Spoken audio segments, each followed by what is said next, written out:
Welcome to the Detecting History Podcast Extras. Hey everybody, are you excited? I'm excited because we're moving to 2 episodes a week. This week we're starting our midweek episode series with the Grim Bleeper, who was our very first guest. So if you haven't listened to the main episode, go back to the 2nd of September. It was a magnificent interview. Learned so much more about Grim and his favourite finds, best finds, GoPros falling out of the sky. But the midweek extras episode is all about our guest's perfect detecting day. And then there's a second part where I go into more detail about the item that's placed on the ultimate bucket lister list. And in this case, Grim added a Julius Caesar gold Roman coin. So sit back, relax, and enjoy our midweek extras episode. So this is all about your perfect detecting day. So we've hit upon a few points of these already, but we'll recap it for the extra section. So you're going detecting tomorrow. What time do you set the alarm for? What time did I set? It was my perfect detecting day. Yeah. 5 o'clock. Yeah. Nice and early. It was nice and early. Set the day, 5 o'clock. Have all my machines charged up, and I always had to take a spare machine because there's nothing worse than driving miles and not having a machine. So I always take 2 in case one of them breaks. Always have a backup. Even that goes into pinpointed and spades and everything else. Yeah. There's nothing worse than driving, I don't know, an hour away to drive an hour back to drive an hour. Therefore, your day's half gone, especially that. So you might as well plan for the unforeseen future. Yeah. Brilliant. Okay. No, I don't ever take any drinks or snacks with me. I can go out for 6-7 hours. I can take water with me. I just go out digging. Really? Holly on the other hand, Kate the shop. You steal my drinks, so you don't need to take you. I'm impressed with Holly's snacks. I think me and Holly would get on. With our snacks, we could feed the rest of the field. Yeah. You could have substance. She could have walked around with a trolley today and it'll still be full. Brilliant. How's Holly coping with the toilet situation? This is a very women detectorist specific question. It's a bit difficult. Oh, good. Like me. So you don't mind just going in and finding the nearest tree to hide behind. That's good. No. Yeah. Actually, last time we went out, was it yesterday, day before? She squatted behind my car with a coach load of people driving past. When you gotta go, you gotta go. Yeah. It's brilliant. If I go on group digs, first of all, I sort of scan, see if there's anywhere obvious that I could go and hide if I needed to go. This is before I even need to go. I need to plan it because I might be a mile over that way and I need to come back. But then another tip that I do is I park parallel to a hedge if I can. And then the old trick is you have the passenger or driver's side door open and the back door open, and then you've got your nice little own cubicle, and then you can just sit on the edge and go like that. It's a nice little seat. That's a top tip for lady detectorists out I think that is good when you sit on a fallen tree as well. Oh yeah, very good. So I like this. We're keen on all the tips today. You just got to watch for the different bugs. That's always a danger as a lady. Yeah. Okay, so it's stinging nails. Oh God, yeah. Don't even tell me about that. So I was going to ask you, what would you have for breakfast? But you've answered that. You're just ready to go. You don't need to eat or drink throughout the day. Well, in the morning I always have a coffee. Get a bit of fuel. Big caffeine to kickstart, wake myself up a bit. But that's pretty much it till dinner for me. Most days. Oh, nice. Excellent. What are your dream detecting conditions, weather and ground conditions? What's your dream day when you open those curtains in the morning? I don't like it hot and sunny. I'd rather be even like light rain all day. Yeah. Nice and cool, light rain. Digging's easy. Signals are popping. Nice cool weather, so you're not getting overexerted. But yeah, that's pretty much ideal weather for me. Perfect. Snap, in fact. Favourite terrain? So ploughed, stubble, pasture, beach. What's your favourite? Love to be at pasture. Mm. I've had most of my good finds of pasture, but I say pasture, it's grasslands, but it has been ploughed in the past. It hasn't always been pasture, but I tend to, because the ground's settled solid, the signals seem to pop a little bit cleaner. Yeah, But yeah.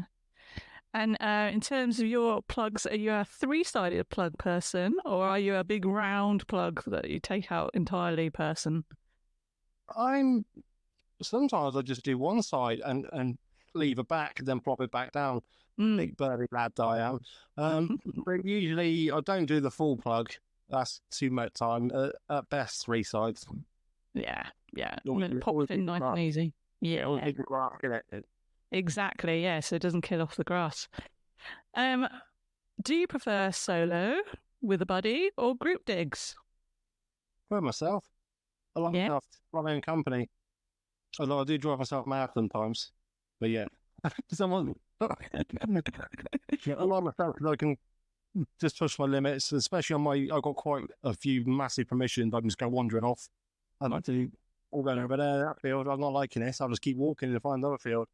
Yeah. You know, where you find, when you're with someone, even my girlfriend, when I take her out, I always let the farmers know I'm on the field. Even I'm on my own, always let them know I'm on the field that day, or I've got someone with me, just in case you get phone calls or whatever. They're shooting that day or whatever. They've got other plans in the field. Every morning before I even head that way, I send them a message or give them a phone call, depending on which farmer it is. But yeah, that's a top tip, and that's so important because the farmer's got a lot going on, especially this time of year. I do the same. I'll always text and say, "Hey, I'm going to go in this field and this field. If that's okay with you." They might have plans to put muck on it or something that day. You don't know. And then also the gamekeepers, they do. I know the gamekeeper; they know me, but he'll let them know because the last thing you want to do is wander in their line of sight when they're not expecting you. So yeah, I like that. Top tip. Okay, cool. Perfect duration of your dig. How long do you like to go in one of your sessions? it depends on myself and my back. It depends on a lot of factors. Ideally, 12-hour day, if not longer. But If we could. at the moment, with old age kicking in and other elements, it's about 4 to 6 hours maximum at the moment. It's just, that's all I can persevere myself. Yeah, same. I'm about a 3-hour girl. 3 hours, and then I could go longer, but I know I suffer, and then I won't be able to get in my 2 digs a week if I go too much longer. Yeah, exactly the same. And then, what's a happy haul for you? What are you content with? So, what's the minimum you sort of think that was an all right day? I'm content with one bit of silver or something old, whether it be an artifact or coin. Something over, say, 500 years old. If I have one item over 500 years old, easily identifiable, it makes my hunt. So, other than that, all these modern, I call them modern pre-decimal coins, I've dug so hundreds and thousands of them things up. That I like to find, but I'm really mainly going for the older stuff. Yeah, absolutely. Yeah, to the side of me, I've got big old mayonnaise jars full of old coins, old crusty coins. You just find them 10 a penny, don't you? Yeah. The old 20p's plague me in this area. Wonderful. And then, so you finished up for your day. What's your home routine? Do you come home and collapse in a heap, or do you go cleaning up your finds? Oh no, I very rarely even clean up even my best finds. It's all mud on them. I've learned not to clean your finds if you go into literally just a little bit of water, but I like mine to look authentic, straight out the mud where I found them. They just look better, I think. If they're too gleamy and shiny, even if it's genuine, it could look like a complete fake after you've got it in your display cabinet. I keep mine in a nice little wooden pot, like hammered coins and stuff. I just like the authenticness of having the soil on them, and very rarely clean my finds. But when I come in, I literally kick my boots off, usually sit on the sofa in my pants for a couple of hours while I'm unwinding. Cool off. And then we go and get food. Yes, and then you do feel after that in celebration of a good day. Brilliant. Well, that's the end of the extra section. So thank you, Grim, so much. Where do people find you? Tell us about where you are all over the socials. Anything you want to promote? Just find me on YouTube, really. That's my main port of call. I do have a Facebook, the Grim Bleepers page. I don't really post an awful lot on there. I do have an Instagram, but again, I don't really post an awful lot. I don't even really post that much on TikTok either. I'm mainly just YouTube. Yeah. And that's my main aspect. But yeah. Fantastic. Well, brilliant. Thanks ever so much, Grim. You've been a lovely guest. And on to the next, as we say. Thank you very much for having me. Off we trot and all that bit. Off we trot.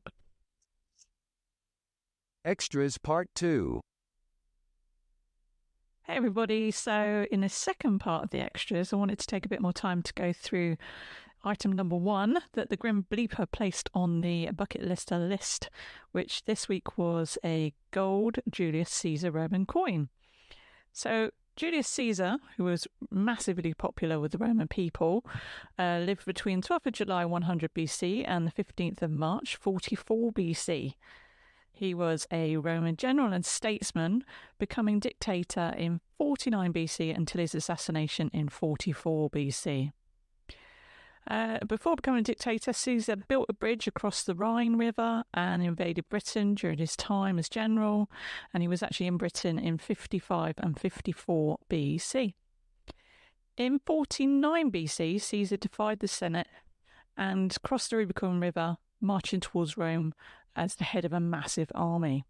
This began Caesar's civil war, which he won assuming control of the government in 45 BC, declaring himself dictator for life. Caesar implemented a lot of social and governmental reforms, which angered the elites who started to conspire against him.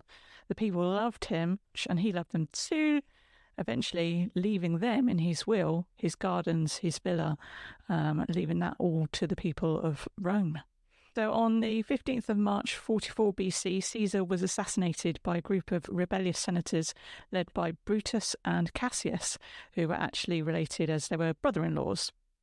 Prior to Caesar, Roman coins typically depicted deities and historical figures, with only 2 exceptions for Sulla and General Titus, but those coins were only circulated outside of Italy.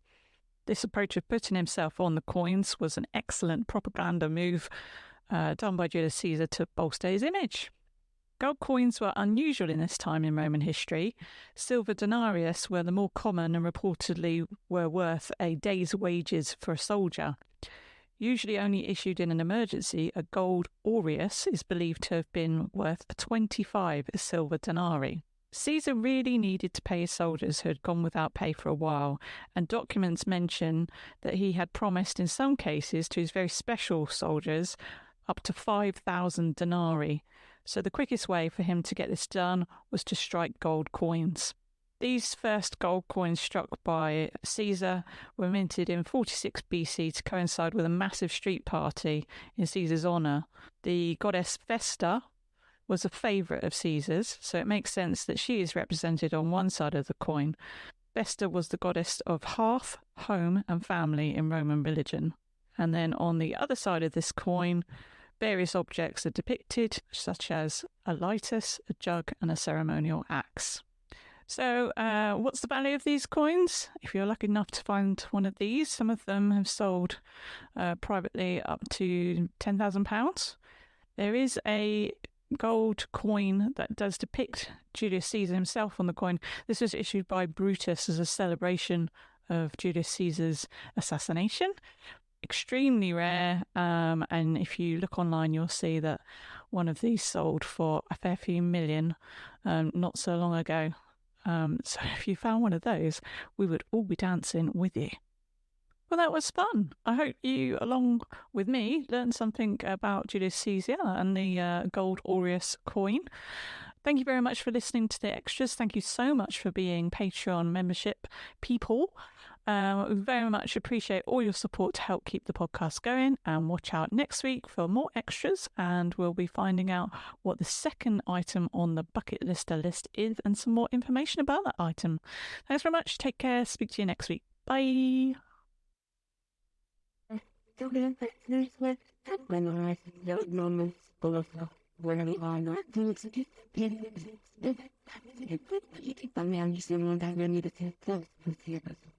Fine.